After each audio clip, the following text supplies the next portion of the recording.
what is all this? And how much of it do I actually need? If you found yourself asking this question, then this is the tutorial for you. This is a beginning elastic bracelet tutorial, and I want to go over what you absolutely need, what you might really like, and what would help you out, but you don't necessarily need it now. So it will give you time to make some bracelets and see, is this really what I want to do? Should I be spending all this money? So let's get into it. This is a kit. Mine is all mixed up now because it's very many years old, but it comes with all the findings in alloy that you would need, except we now have what's called a lollipop, which is a locking crimp bead. So that I have not seen in a kit yet, but everything else you would need comes in a kit. You can start this way, but if you don't want to spend that much money, you can just get small individual pieces. So I bought my lollipop separately, and I bought my U-shaped wire guard separately. So you can do it that way and just get a small amount of each one first to see if this is something that you really enjoy doing. I love the bead stoppers. So you put this on the end of your elastic and it holds the beads from falling off when you string them. They're only a couple dollars and they're a huge help. But do you need them? No, they're helpful. You can use a paper clip and wrap it around instead. These are just easier to get on and off. What you will need, these are some other items that are in the kit. What you will need for sure is your elastic. Now, they come in many colors, not just the clear. If you're not sure yet that you want to keep going, grab the clear. The colors, some of the stones you can see through them, and if you only get one color, it might not look good. So I would stick with the clear until you know what you're going to be making. They also have this kind of string, which is like a dental floss. Very stretchy, very strong. A lot of the strands that you buy will come on this type of string. This comes in many colors as well. Again, I would start with the clear. Now the 0.7 is my favorite size. It is sturdy enough to really tug on it, so it's not going to be breaking off of your wrist as easy. And 0.7 will usually fit inside all of the beads and spacers. You also want a string that's small enough when you tie your knots that the knot is going to be hidden under a bead. So the bead hole has to be big enough to fit the knot. So you may want to test the size first, and if the knot is not fitting in a bead, then go for 0.6. 0.5 is not very strong. I have used it a couple times on tiny rings where I had 3mm beads going around. That's the only time I ever use 0.5. So 0.7 is good, 0.8 is good. I've used 1mm a couple times, but it is pretty thick. This, again, is my favorite. If you want to start off between 6 and 8.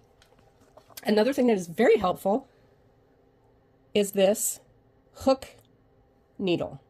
And what's nice about this is you can put all of your beads on it, and you can change your design from both ends if you need to remove pieces. Now, when you're designing on an actual bracelet, you have to take everything off to get to the other end. So I like this for ease and for designing purposes. But if you don't have one, you can just cut a little piece of soft steel jewelry wire and use this as your needle. So you would just put your elastic through here and use this as a needle because it's stiffer. These are anywhere from $1.50 to $2.50 depending on where you get them. They come in different dimensions. I like the small ones for some projects and the wider ones for different projects. But if you're only going to get one, start with the smaller. That will fit through everything. Okay, so let's start off with a simple elastic bracelet. What I do is when I'm doing elastic, I double it. So it's going to be much stronger because I'm going to go through twice. So I'm going to pull off enough to go around a wrist twice, plus extra to make knots. I'm just going to go ahead and cut that. Now the main thing you want to remember when you're starting off is stretch.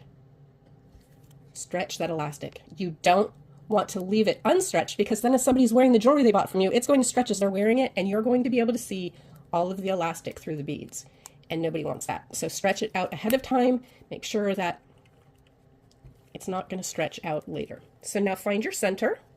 I'm going to move the camera up just a little bit. Hold on, put your seatbelts on. There we go. Let's try that. Okay, so I'm going to grab, well, first of all, let me show you this. This is the jewelry wire, and what you do with this is you just put your elastic like this, and then add your beads, okay? But I like my hook needle better, so I'm going to put this on. And I'm going to show you how to use the bead stoppers. Now I have two kinds. I have one with the little rubber grips and one without. These are so much easier to open. Had I known, I would not have got the other ones. They were pretty much the same price. These are much easier to open. They're only a couple dollars and you get like 5 or 6 of them, depending where you get them from. So if you want to use these at the end, they work great. You put your elastic through, and then when you put your beads on, your beads aren't going to fall off. But like I said, you can use even a paper clip, wrap it around, and then stick it underneath. So let me grab some beads. What did I do with them? Here they are. I'm just going to make a short one so we're not wasting a whole bunch of time beading. I want to get to the tutorial instead. So I'm just going to put a few beads on.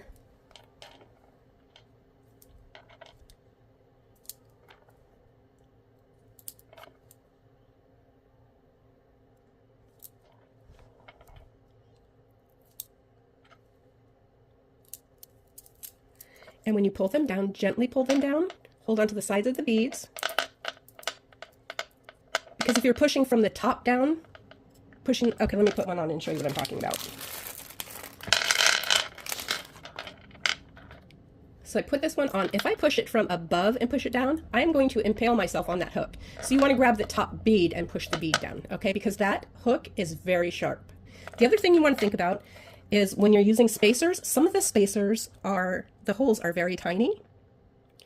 So you definitely want to make sure that the spacers are going to fit over the hook before you start. Otherwise, you're going to have to take everything off because it's not going to fit over. If they're just slightly too small, you can sometimes work them just by pulling a little harder. All right, so let's say this is the size bracelet we need. Okay, I'm going to put my finger through the loop here, and I'm going to remove my hook needle.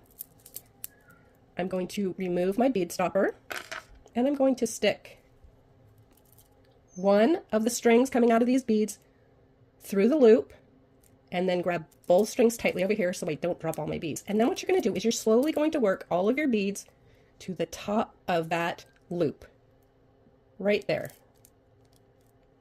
I put lotion on right before I did this, so now the elastic wants to slip through my fingers. Okay, so now I've got that through. The loop is right at the tip, and now I'm going to tie the knot. So I'm going to go overhand once, just like if I was tying my shoes. And I'm going to hold where the knot is, and I'm going to pull one side and then pull the other. Now this time I'm going to go over twice. 1 and 2.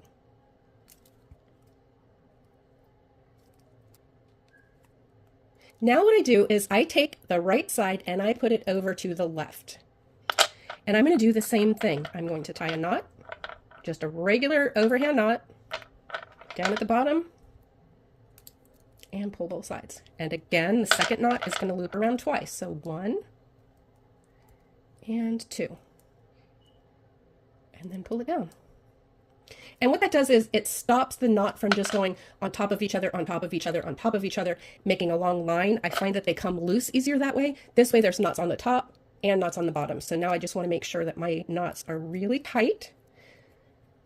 Depending on what size elastic you use is how tightly you can pull the string.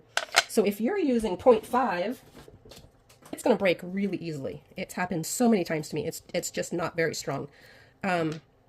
So you'll learn, just start tugging gently. Okay, now this is what I do.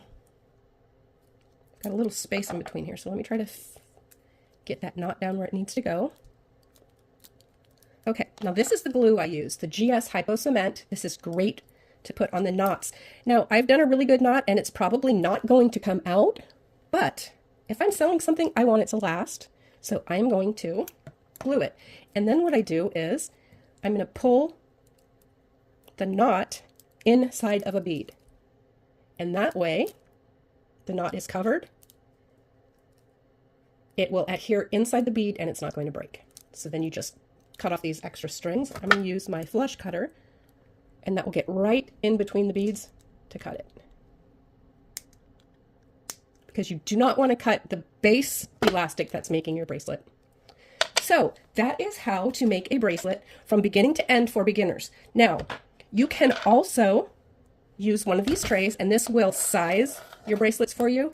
You can measure lengthwise this way, but that is not going to be the size of your bracelet because depending on what millimeter beads you're using, that's how far away from the skin they're going to be. So it can be 8 inches on the board, but it's only going to be a 7 or 7.5 inch bracelet when it's done. So it's much easier to design your beads on this. But we also have the clear ones, and you just put your design down and start beading from there. Okay, there are the wooden ones that come in all kinds of really cute shapes, and then they have these wooden ones that are etched. They're gorgeous. This one is in black, and this one is in the unfinished wood. So those are your options as well. You do not need those. Like I said, you can design on the needle yourself if you'd like to. A lot of the companies will, though, when you buy beads, they'll send you one of these. So you have that option. So what do you absolutely need if you're starting to bead?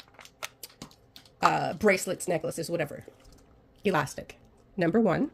You can use scissors, so you don't need to get the flush cutters. These are nice to get in between beads to cut really closely, but you don't need them.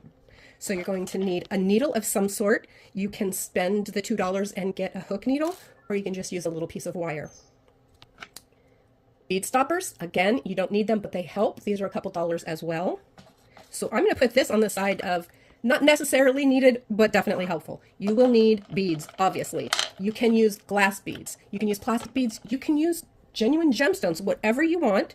I normally don't use gemstones on elastic. I will do those on the wire because it's sturdier. So for starting out, that's your decision whether you want to use crystals and gemstones. Glue is definitely helpful. This is about $10. And this one I find works better than any of the other ones I've tried. Do not use super glue. There's something in super glue that will make your string brittle and the knot will just break. There are some people that use gel nail polish or clear nail polish. I still prefer this, but if you have clear nail polish at home, go for it. Use it. See how it works for you. So this is a really inexpensive way to start. This is about $1. You can get plastic beads for a couple dollars. The glass beads are a little more.